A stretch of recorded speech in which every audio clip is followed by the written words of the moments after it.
Good afternoon, YouTube. Welcome back to my channel. In today's video, I wanted to show you my Temperate greenhouse here. I wanted to give you a little tour of it.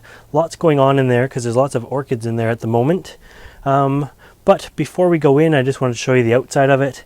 Now this little thing is a cheap little greenhouse. I have reinforced it in several ways. Added more metal struts to it on the inside to make it more sturdy. Added some actual box tape to it so when the wind blows it actually doesn't stress the vinyl out on the seams. The box tape holds it sort of together. Believe it or not, it works really good. We've had some good windstorms. I still don't recommend these greenhouses really for anyone. They're really volatile. Even this time of year in the sun, you know, it's now into October. This thing gets to 37 Celsius in there or so when it's all closed up. In the summer it's really high maintenance. This time of year it's not quite so bad. All the plants that are in there don't mind that temperature, but very volatile little thing. I've got it sort of on my porch here. It's got a wall on that side, it's got a wall behind it, it's got a glass railing on this side here, so it's very well protected from the elements. The only real area it can get wind is right there and straight on the way we're looking. It's even got a bit of an overhang on a few of the sides, so it won't get a whole lot of weather on it. I wouldn't want this thing in the middle of my yard. It would literally blow away. It has been anchored to the deck just and to the railings just for some added security. But now that I've sort of had my disclaimer here that I really don't recommend these greenhouses, it does work well as long as you're on top of it. My Temperate carnivores plants did really well after I put them in here. I only made this or built this thing in the midsummer, so they still had, the Temperate plants still had all of their springtime normal growth rates and then accelerated growth from that point on. As I say, it still gets to 37 degrees in there when the sun is on it, which is getting closer. You can see it there. So why don't we go in and have a little tour. Okay, inside it is nothing but crowded in here at the moment. I'm going to do a little bit of maintenance as we go along. I know a few of you enjoy watching sort of maintenance on stuff. So on the top shelf here we have some Sarracenias, and for the fall I am going to be cutting off all of the trumpet shaped pitchers just to give it better light for the spring. So as they die I go through it and chop them off like this. Now there's a few non-carnivorous leaves starting on these. Certain Sarracenia get non-carnivorous leaves and you don't want to cut those off for the winter because that's going to give it its spring energy. So hopefully you can see me, I'm trimming away. And the floor is my garbage can at the moment, but I'm going to go through this off camera and trim those right up. What else do we got in here? Some seedling Sarracenia is doing good. Albino capensis are not going to be able to stay out here when it becomes freezing weather. This greenhouse is going to insulate nicely. I don't expect it to get nearly as cold in here as it does outside, and we really don't get that cold outside, but we hover around 0, so this is going to at least keep the elements and everything off these Sarracenias.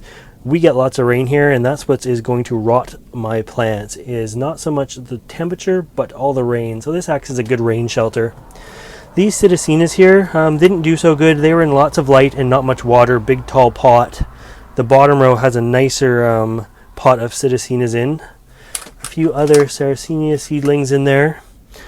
There's some orchids in here at this point as well. This is a Path Insigne. I always have trouble getting this guy to bloom. So this time of year, I've moved it from my main greenhouse where it's been getting lots of sun, which is why it's so nice and light. And I'm going to trim a few of these leaves off as well. And anyways, I want it to get some extreme temperatures. So as I said, it lately has been getting to about 37 in here. And it gets down to below 10 Celsius at night at this point, and it's going to continue to get colder, so I'm going to leave it in here until it's had a good winter chill. Let's move you over a tiny bit. As I say, there's not a whole lot of room to move in here in the first place. Venus flytraps, they are starting to get shorter traps again. There's lower light in here, and I like to cut off all the dead traps. And as I say, for now, throw them on the ground because I will clean them up after. Joys of having the greenhouse. This little community pot of Venus flytraps did really well for me this year, especially once it got into the greenhouse here. And I just got it late last fall as a bunch of little tiny plantlets. some cool ones that are in here, some cool hybrids, but they're all unlabeled, so I don't know exactly what they are. But we just want to make sure there's no dead ones going into the fall. And the traps are going to continue to die as the weather cools down and the days get shorter. And they're going to go dormant. And you'll see the traps are going to start hugging the ground a little bit more. But that is going to be some more maintenance that I continue to do off camera. Let's have a good look at the Venus flytraps here. So, I like the red ones there.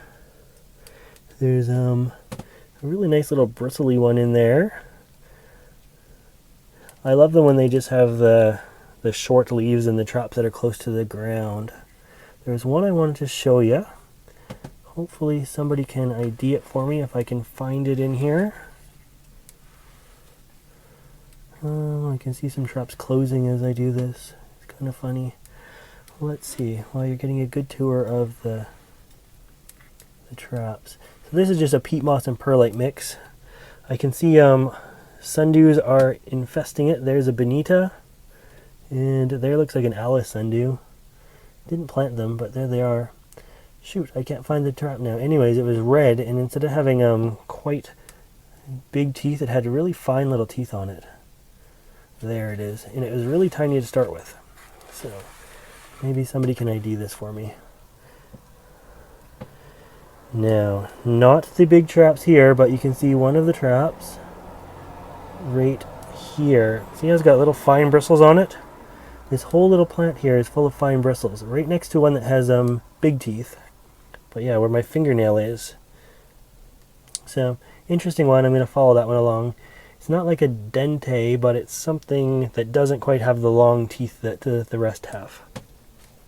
Anyway, moving on from the Venus flytraps.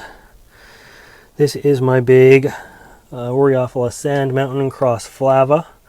And again, these ones here, they are some of the first pitchers up in the spring. And it also means they're some of the first to go. So, being it hasn't got any rain in here, one thing I have noticed, and I'm not used to greenhouse growing, maybe it's totally common, but there's these traps are very sticky with their own like nectar and stuff like that. And the nectar is actually causing like black mold on the traps. Hopefully you can see that there. Not too much lighting in here at the moment. Maybe I should have waited until it was sunny in here. But anyways, it's not going to hurt the plants, I don't think. But kind of unsightly. I don't like it all that much. But I'm going to continue to cut off the big traps here. And you can see the non-carnivorous leaves coming out for the winter.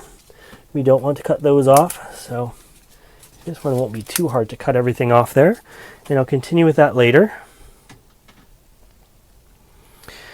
Moving along, I have brought my Dendrobium nobilis in here. They were outside for the summertime, and they did okay outside. They had lots of bright light and a bit cooler temperatures. Now my fingers are sticky from touching that Sarracenia. It's very full of sticky goo. I just washed it in the Venus flytrap pot. So for these guys, I'm going to leave them in here again until basically I can't, until it gets almost to zero in here. They should be frost free even if there's frost outside, but I want them to set their spikes and I want them to set them good if I can. 2 pots of the Dendrobium nobilis. This guy here was actually hanging in a palm tree and it really got eaten by bugs. You can see chew marks all over it. But I can also see right there at the tip of the scissors is a little nodule, which I think is going to be a bloom spike starting, because it is getting sort of a chill in here. You can see it right there. Care I'm going to give these guys while they're in here is just make sure I remove any dead leaves that I can. Most of them will just like pull off pretty easily if they're starting to turn yellow. There's one way back in here as well, and just keep it a little pretty. What else? There's another of the same. I have my cymbidiums in here now.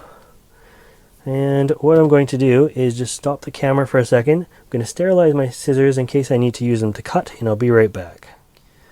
Okay, we're back. And my scissors I just sterilized with some rubbing alcohol. And these guys, they don't need a whole lot of work actually. I don't know that there's much to cut off of them.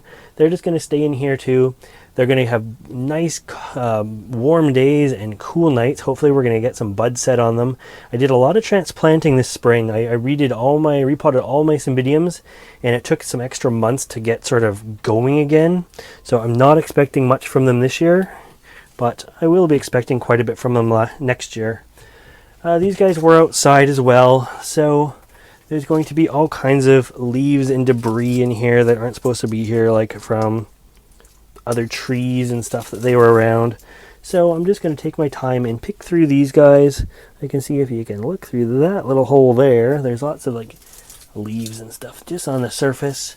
Don't go very deep, but they will go rotten in the plant. So I want to make sure to take them out if I can and wait for some bloom spikes. So the good thing with this is at least they're still getting warm days and cool nights, so they're still growing nicely. It's giving me a little bit bonus growing season for them. I brought in my Cattleya walkerina.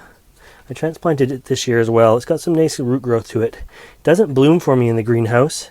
And I was at Orchid Talk, and these guys came up, and the person I was listening to talk, who was a very experienced grower, and he says that they need a very high differential in temperature as well to set some bloom spikes. So I'm hoping by having really hot days in here and really cold nights that these guys are going to do the same and set some blooms for me this year. The wisteria that I planted by seeds is going dormant now. The leaves have gone yellow. Another path in here. A couple Australian dendrobiums in here as well. Kingianum is back there. And this guy here is Falcorstorum. Dendrobium kingianum-like. And anyways, they need a bit of a chill and a bit of a rest. You can see some burn damage here. That's a couple years old, unfortunately. Just after I got it, I put it in too bright a light, so now I get to look at that as a reminder. And the kingianum's back there as well, so hopefully they're going to set some buds. Now, let's go down a little bit and see what we can look at down here. My Cape Sundews, and all of these guys basically are going to have to come in soon. Alice Sundews are still out here. Adelaide, lots of Bonitas are out here. Tons of Alice Sundews behind those ones. They all did pretty good. My bog planters are looking good. Again, they just need some general maintenance. This one doesn't need a whole lot yet. I can see an old flower spike that my son has thrown in here. Emmett likes to really play in this greenhouse, so some things kind of get battered, but I figure it's okay because, well, they're going to go dormant soon anyways. I'm still keeping them moist but not sopping wet. They still get quite a bit of light, and I suspect they will start to go dormant soon, but not quite yet, just due to the warm days in here still. A few dead pitchers in here, but my Leucophila are sending up as they should. Some of the nicest pitchers of the year. So hopefully you guys can see that. That is one of the biggest ones. Really nice looking. Some others have actually hit the bench and crinkled. Unfortunately, the top bench was just too high for them, but that one came out amazing. I wish they'd come out this size all year instead of like those guys. So these ones are opposite the Flavas above. Flavas are done this time of year, and these ones are setting up just some of the nicest pictures that I have seen from them. Beautiful, good size too. What else? This is my temperature alarm. If it gets too hot in here or too cold, it's going to go off. Let's see, going down. I'll zoom you back out. Here's my pot of Sarracenas that has a very high water level in it, and it was night and day difference compared to the one above that had a low water level. This is just my mixture here. I got them all in sort of one order and just put them all in one thing. They're all kinds of crazy crosses. Not much is needed to be done with this one yet. I see a few dead pitchers in here that I can cut off, but for the most part they're still looking okay. Some of them are going to be setting their fall leaves. All the hangy ones that are coming over the front I might as well just get rid of because they're an annoyance. So cut those off, but some beautiful pictures on it. Let me just take the camera down for a second from the tripod and give you a look.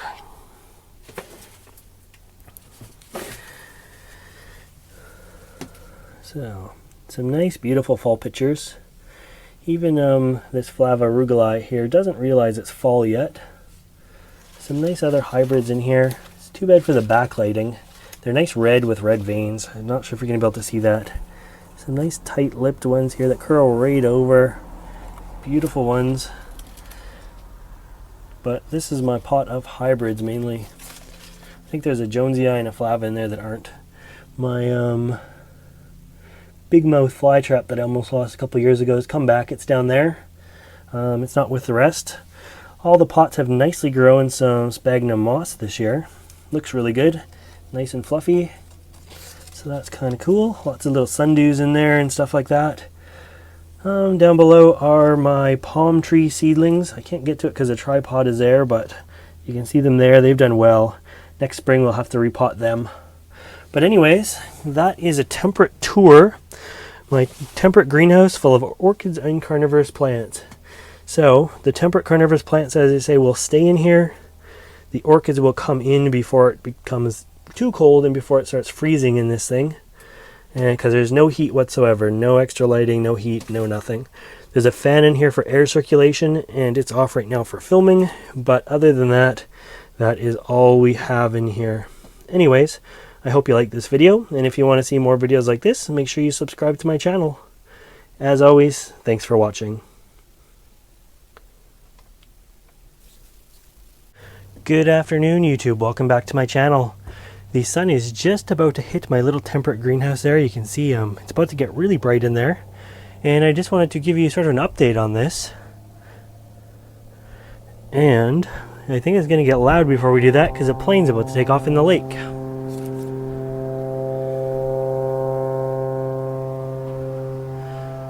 Although that thing looks very far away, it's very, very noisy right now. So we'll just watch the plane take off first.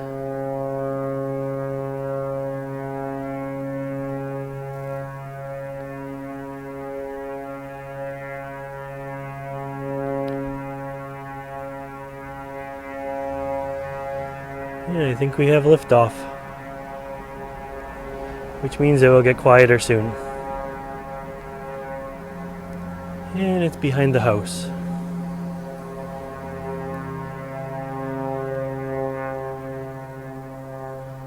There we go.